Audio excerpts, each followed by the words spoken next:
Stages and seasons across the garden. Depending on where you live, you might have had snow a couple days ago. And in other places, the hardest work you're ever going to do in a deep mulch garden has started. They're harvesting. We're going to take a look at that because today is Saturday. Because every Saturday for the last 5 years, we've dedicated today as the day we go to you and celebrate what's going on in your garden. And right here in this straw bale, tomatoes doing great. Talking about seasons and talking about stages, our lettuce is up, our beets are up. Look at this. The carrots, they've started to come up, and all 3 of our squash seeds have come up. Right here in spring, there's a lot of places that are planting out, but there are some places that are harvesting.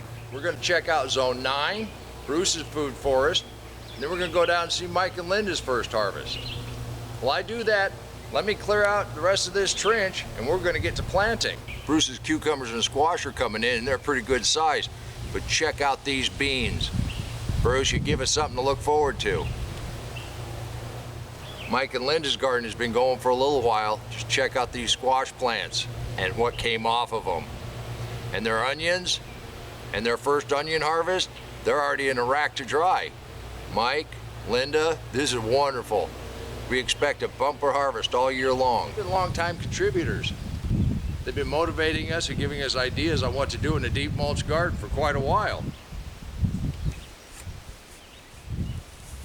And I invite you to share what's going on in your garden. There is no obligation. You just send in a photo now and again, help motivate others, show them just exactly what's possible in a garden. And it doesn't have to be a deep mulch garden. If you've got a container, if you've got a raised bed, if you've got a pot growing on the windowsill in your kitchen, that's all gardening, and we want to see it. Now I think we got this opened up to continue this row on out. Talking about seasons, the okra we transplanted, some of them are doing better than others. We got squash, we got curly parsley, got some basil, and a whole bunch of seeds that I don't know. We'll see when they come up, but it's going to be fun. I think we're going to plant another row of corn here. Probably sneak in some beets and turnips in around the bottom as companions. Has anybody ever said you can't have enough beets? Well, let me go ahead and open up this trench a little more, and while we do that, let's take a look at a couple more of our longtime contributors. Walter's potatoes are doing fantastic. His beans and peppers are all well underway. Now, Art is a longtime contributor. From what I understand, Art moved pretty close to Walter and they were able to connect. That's the power of this community. Art gifted Walter some of his overflow out of his greenhouse, and we'll see how they do in Walter's garden. But that's the power of a community. You connect with like-minded people, you share hobbies, you share interests. And the reason we do it is because this stuff tastes great. When I started this channel, I just didn't want to weed anymore, and I thought folks might be interested. I had no idea how much it could help people. And if you want to help people learn what's possible in a garden, and I invite you to become part of this group. As we're taking this down to soil, I just flip that over, and that makes this a mixed mulch garden. Yes, the mulch is much deeper than 4 inches right here. That's where that big pile of wood chips is. I'm not spreading this completely out in case I have a couple low spots. But we just dug right through here down to bare soil, mixed it in with the rest. That'll be all right. Talking about seasons, this row we planted out a little earlier. We've got some carrots and radishes started down here. Got a little bit of corn already germinated. The rain really kind of filled this back in, and I didn't know if anything would germinate. But right up here, we got some seeds from one of our contributors, Mike and Linda, and we got your peas coming up. There's the peanuts that we did that experiment with, and then there's a bunch of beets coming up in here. I don't know how those beets got in here. You can't have enough beets. And grown in a deep mulch garden, they don't taste like dirt. And right now, for me, the stage of this garden is terrifying. You know, you got stuff in, you don't know if it's gonna germinate, you don't know how big it's gonna get. I did get a comment from somebody that said, I just planted these herbs. I think I planted them too close together, and it looked like they were walking through the Amazon rainforest. But that's what you get in a chaos garden. That's what makes it fun. You can do this too. And right here, we're just loaded with berries, and they're just now starting to ripen. And what I'm concerned about is if we're going to get them or not. Don't want to take them this soon. And I'm waiting to get to this stage. Larry's strawberries are just perfect. The blueberry bushes are full of berries. They're just waiting to turn purple. His peppers are in and his squash are growing. Larry, that looks delicious. We've got another new contributor out of Georgia. Ted's garden is up and growing. He's using a combination of deep mulch, raised beds, and containers, making full use of his space. Ted, this is excellent and gives us all a bunch of ideas for our gardens. Thank you. Talking about stages and seasons, we planted these before spring.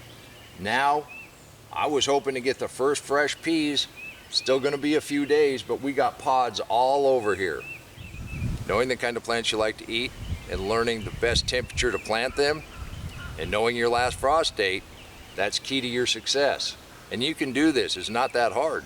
And with the deep mulch, you can start a little earlier and you can go a little longer. And of course our winter carrots took a little while longer to germinate, but this is going to be a nice little stand. I see we've got some Swiss chard and some amaranth coming up on their own. Right next to this cabbage that's starting to make a head. Right over here I missed a couple 3 carrots, which we're going to let go to seed. We already got a really nice cabbage off of here, but our Jersey early girls are starting to head out. We're going to have those cabbages here within the next few weeks. Got a bunch of peppers to fill in back when this is done. Our purple cauliflower, oh, tastes like butter. This is why we do it. Because it tastes great. Seasons tie right into companion planting and volunteers. Our cilantro, which came up this winter on its own, has made it all the way through spring and is now bolting. Gonna make some nice coriander right here next to our garlic. But I also see some amaranth down in here that's gonna backfill when this coriander is done. And as I finish up planting this next row of corn, let's go take a look at another one of our recent contributors, Jan, and check out her garden. Her use of cinder blocks and hot wire gonna keep the critters at bay. And just look how beautiful this garden is.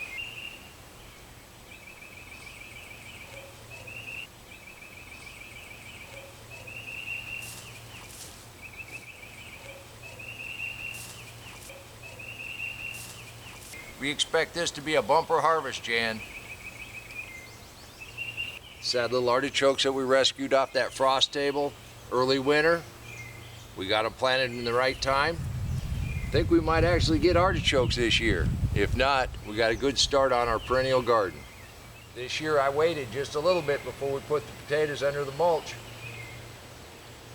Doing it at the right time in the right season, I think we did okay. This year we didn't get them frosted down and they're growing really well. I think I'm going to bring some of that compost in here. Don't need to hill them. The only reason we're putting the extra deep, make sure that sun doesn't get to those tubers. Looking at this growth, I see some flowers back there that are just about ready to bloom. It's starting to make tubers. Looking at seasons here in northeastern Oklahoma, we're almost done planting out the main variety of crops. Of course, we'll never be done planting because we're going to succession plant all summer long, but we have sweet potatoes that need to go in. Usually wait till Memorial Day, and that's coming up really quick. This is Mother's Day weekend. I might get ambitious and start putting those in the ground tomorrow. I think the temperature's right. We've had plenty of rain, and they've been rooting way too long. They need to go in the ground. We already got 4 in, and they're already growing. So I think it's just about time to get the main crops in, at least here. Now, if you're in an area that just got snow, you might have to wait just a little while longer. But spring is coming, and you can do this too. I encourage you to share your garden with us so we can help motivate others around the world, show them just exactly what's possible in a garden. And if you want to know more about the deep mulch and why this works the way it works, if you picked up a copy of my book and there's a link down there somewhere, you wouldn't hurt my feelings. I've got it all compacted down into one easy to read book. It had to be easy. I was reading it. Well, I think I'm going to head to the house and get a cup of coffee. And until next time, remember, take care of yourself, take care of your family, and God bless you. April showers bring May flowers, and I just love my great-grandmother's rose. This rose is over 50 years old.